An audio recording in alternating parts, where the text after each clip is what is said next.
Izzi Dame vs Thea Hail ku mukino wagenze. Izzi Dame vs Thea Hail on the episode of WWE NXT. The fight was a part of the Women's Speed Championship tournament within 3-minute time limit. Hail started aggressively, catching them with early roll-ups and clothesline, but Dame ultimately secured the win. With this victory, Izzi Dame advanced to the next round to face Ariana Grace.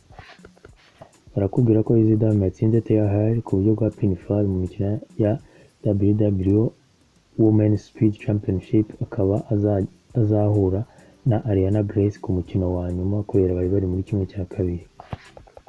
Izzi Dame defeated Thea Hail via pinfall on the episode of WWE NXT.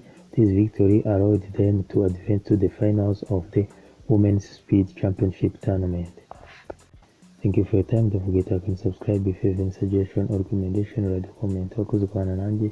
Tekereza cyane inyunganizi wanyu muri comment. Niba kandi subscribe yakoze ibihe byiza.